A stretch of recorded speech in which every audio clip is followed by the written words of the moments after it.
गुरुदेव ने क्रिया कांड के बीच में से तत्व ज्ञान को निकाला और आत्मानुभूति और वेद ज्ञान की चर्चा को ऊर्ध किया।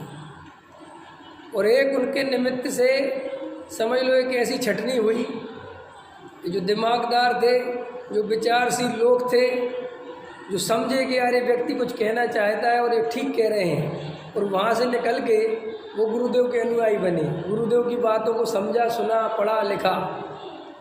लेकिन जो मूर्ख थे, जो नहीं समझते थे, जो विचारशील नहीं थे, वे क्रिया कांड का मोह नहीं छोड़ पाए कि नहीं साहब हम तो बर्दाश्त नहीं करेंगे ये सब, हम तो क्रिया कांड के बारे में ऐसा नहीं सुन सकते, हम ये नहीं सुन सकते कि केवली भगवान तुम पे उपकार नहीं करते हैं, ऐसी वाणी हमें तो सुनने का पाप लगेगा।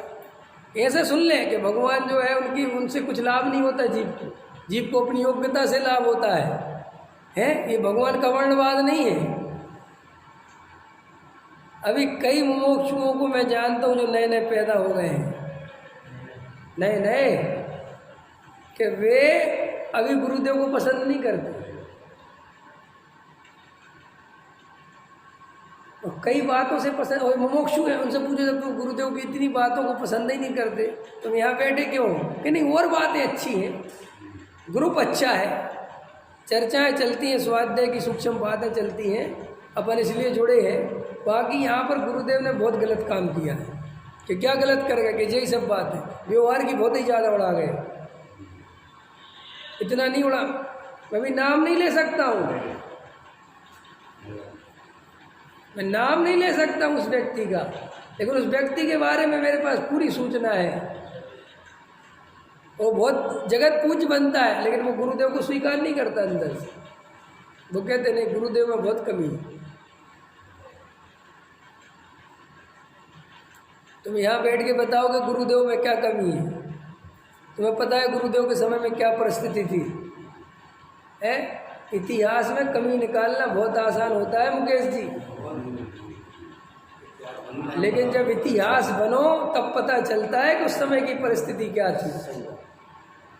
तुम्हें तो आज गप्प मारने में मजा आता है। अरे भाई अपने बाप की उड़ाने में, अरे तुमने क्या किया? अरे उस बाप से पूछो जब उसके समय में जो परिस्थिति थी, जो कर सकता था बेचारा किया। अब तुम 50,000 रुपये कमाने लग गए, वो 2,000 रुपये कमाता था, तो तुम उसे मूर्ख समझते। लेकिन भाई उसकी परिस्थिति जो थी, जैसी थी उस समय, जो आता तभी करता था। लेकिन अब तुम्हें तो ऐसे क्या होता है, गुरुदेव ने ये सही नहीं। अरे तुम्हें पता है गुरुदेव के बारे में? क्या बोलते हो तुम गुरुदेव के बारे में? क्या समझते हो भी गुरुदेव के बारे में? कुछ पता है तुम्हें? किन परिस्थितियों में उन्होंने तत्व ज्ञान की ज्योति जलाई? किस परिस्थिति में लोगों को आत्मा की प्यास जगाई? कुछ पता है? आत्मा की बात सुनने को राजी नहीं था इंसान, वेद ज्ञान की बात सुहाती नहीं थी, कर्म कांड की बातें चलती थी।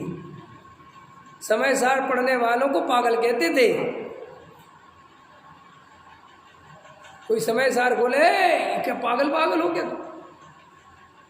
ब्रह्मचारी शीतल प्रसाद जी को समय सार पढ़ाने के उसमें इज्जत नहीं देते थे। क्या जगत को क्या समझते हो भैया? ये तो बहुत पुण्य का उदय था कि ये गुरुदेव श्री जैसा कोई जीव यहाँ आ गया और ये तत्व ज्ञान की बात इतनी ऊर्ध्व हो गई और इतनी आत्मा की चर्चा निकल के आ गई। बहुत भाग्य समझना है, कोई बहुत पूर्व के पुण्य फल गए। अरे गुरुदेव नहीं होते तो अभी पता ही नहीं है तुम्हें क्या होता। और हमने तो कहते तुम्हें क्या होता, ये तुम्हें पता करना हो तो जाओ ना जो गुरुदेव को नहीं मानते, उनके यहाँ घूम आओ, पता चल जाएगा कि देखो गुरुदेव के बिना यहाँ क्या हालत है। आत्मा की चर्चा नहीं होती, वेद ज्ञान की बात नहीं होती,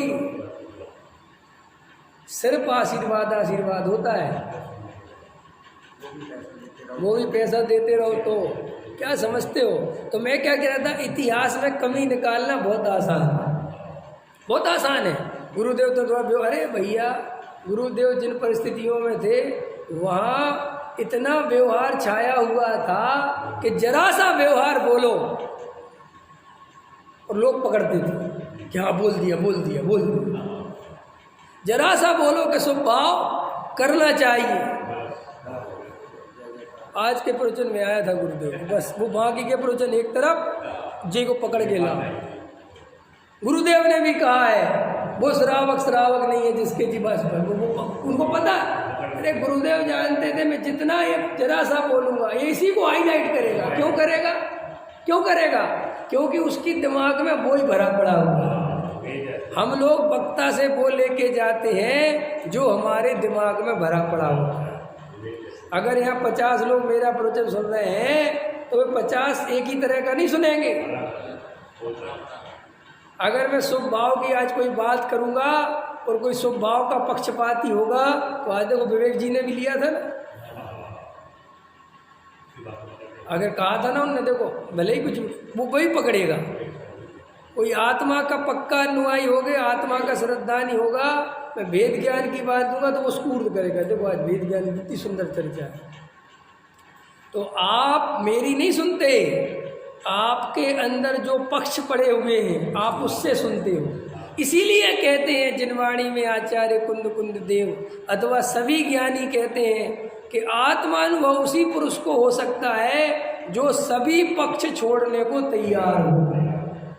क्योंकि तुम कोई भी पक्ष बना के अंदर चलोगे तुम्हें फिर वही पक्ष की बातें अच्छी लगेंगी, वो दूसरे पक्ष की बात बिल्कुल पसंद। तो हो क्या रहा है कि विभाजन हो गया। जो व्यवहार का पक्ष लेके बैठे हैं वे पूरे प्रवचन में व्यवहार खोजते फिरते हैं, जो निश्चय का पक्ष लेके बैठे हैं वे पूरे प्रवचन में निश्चय का पक्ष लेके घूमते रहते हैं, अंदर कोई विचार करने को राजी। इसलिए मैं कहता हूँ तुम्हारे अंदर कोई पक्ष नहीं होना चाहिए।